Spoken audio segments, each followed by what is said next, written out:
इस वीडियो में हम जानेंगे भारत ने दुनिया को क्या क्या दिया, भारत के आविष्कारों के बारे में। बस आप हमारे साथ बने रहिए। मैं हूं विपिन ठाकुर और अगर आप इस चैनल पर पहली बार आए तो वीडियो को लाइक और चैनल को सब्सक्राइब जरूर कर लें। हमारे इंडिया ने और इंडिया के महान लोगों ने दुनिया को ऐसी ऐसी चीजें दी हैं जो अगर ना होती तो मानव जीवन अधूरा सा लगता। भारत ने दुनिया को बहुत सी चीजें दी हैं, जैसे शैम्पू, ये जो आप अपने बालों को साफ करते हो, शैम्पू लगा के चमकदार बनाते हो, हवा में लहराते हो अपने बालों को, जो आसान नहीं होता अगर शैम्पू ना होता तो, जो भारत की देन है। सन 1500 या 1500 से पहले भारत के लोग अपने बालों को साफ करने के लिए फलों का गूदा जिसमें जड़ी बूटी और फूलों को मिक्स करते थे, जिससे बाल स्वच्छ और चमकदार बनते थे। अंग्रेजी शासन काल में उनकी नजर इस पर पड़ी और उन्होंने इस नुस्खे को यूरोप और इंग्लैंड पहुंचाया और बाजारों में उतारा और शैम्पू के रूप में पूरी दुनिया तक पहुंचाया। आज के टाइम में इंडियन मार्केट में आपको 50 तरह के शैम्पू मिल जाएंगे।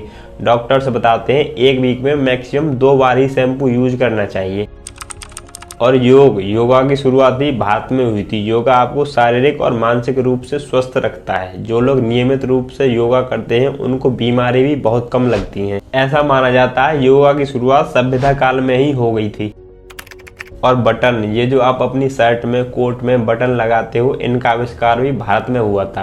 बटनों का यूज सबसे पहले सिंधु घाटी सभ्यता के दौरान हुआ था। बटन हमारे पहनावे में एक इम्पोर्टेंट रोल निभाते हैं। आज के टाइम में यंग एज के लड़के लड़कियां बटनों को लगाना पसंद नहीं करते, वो बटनों को खोलकर ही शर्ट पहनना पसंद करते हैं। जीरो, शून्य, ये भी भारत के महान गणितज्ञों की देन है। जीरो को गणित के महान आविष्कारों में गिना जाता है। वैसे तो जीरो का यूज हर क्षेत्र में होता है, लेकिन मैथ्स में इसका यूज सबसे ज्यादा होता है। जीरो को गणित का बेस माना जाता है। वैसे तो जीरो की कोई वैल्यू नहीं होती, लेकिन अगर जीरो किसी डिजिट के साथ लग जाती है तो उसकी वैल्यू 10 गुना कर देती है, और अगर जीरो को किसी से मल्टीप्लाई कर दिया जाए तो उसकी वैल्यू अपने जैसी बना लेती है। फिर मैटर नहीं करता कि उसकी वैल्यू 100 करोड़ थी या 1000 करोड़ थी। आप इमेजिन करिए अगर जीरो गणित का हिस्सा नहीं होती तो गणित कैसा लगता। शून्य की खोज किसने की, इस पर काफी चर्चा रही। शून्य के आविष्कार का मेन क्रेडिट भारत के गणितज्ञ ब्रह्मगुप्त जी को जाता है, क्योंकि उन्होंने 628 ईस्वी में शून्य को सिद्धांतों सहित पेश किया था। लेकिन ब्रह्मगुप्त जी से पहले भारत के महान गणितज्ञ और ज्योतिष आर्यभट्ट जी ने जीरो का यूज किया था, इसलिए इनको जीरो का जनक माना जाता है। लेकिन सिद्धांत न देने के कारण आर्यभट्ट जी को जीरो का मुख्य आविष्कारक नहीं माना जाता। और प्लास्टिक सर्जरी की शुरुआत भी भारत में हुई थी। प्लास्टिक सर्जरी के जरिए लोग अपनी बॉडी से अनचाहे निशान मिटवाते हैं और एक्स्ट्रा चर्बी को भी हटवाते हैं। सुंदर दिखने के लिए लोग अक्सर यंग दिखने के लिए प्लास्टिक सर्जरी कराते हैं। एम्स के प्लास्टिक सर्जरी के हेड डॉक्टर मनीष सिंघल ने जानकारी दी, दुनिया में पहली बार प्लास्टिक सर्जरी भारत के कोसी में 3000 साल पहले हुई थी, जहाँ महर्षि सुश्रुत ने एक आदमी की टूटी हुई नाक जोड़ी थी। और पाई का मान भी भारत की देन है। पाई का यूज लगभग हर क्षेत्र में होता है, चाहे वो फिजिक्स हो, केमिस्ट्री हो या मैथ्स हो। पाई एक कांस्टेंट है जिसकी वैल्यू 3.1415 होती है। पाई का सटीक मान भारत के महान गणितज्ञ आर्यभट्ट जी की देन है। और शतरंज का खेल भी भारत की देन है, जिसे आप चेस के नाम से जानते हो। शतरंज दुनिया के बहुत सारे देशों में खेला जाता है, जिसकी शुरुआत 5वीं-6वीं शताब्दी में हो गई थी।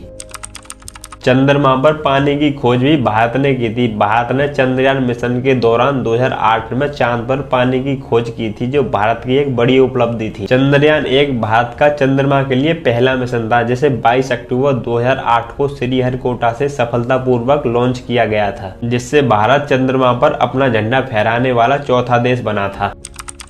इसके अलावा सांप सीढ़ी के खेल का आविष्कार भी भारत में हुआ था। इतिहासकारों का मानना है इस खेल का आविष्कार संत ज्ञानदेव ने 13वीं शताब्दी ईस्वी में कर दिया था। इस खेल को बच्चों को नैतिकता का पाठ पढ़ाने के लिए बनाया गया था। सांप सीढ़ी के खेल में सीढ़ी अच्छे कामों का संकेत देती है और सांप बुराई का।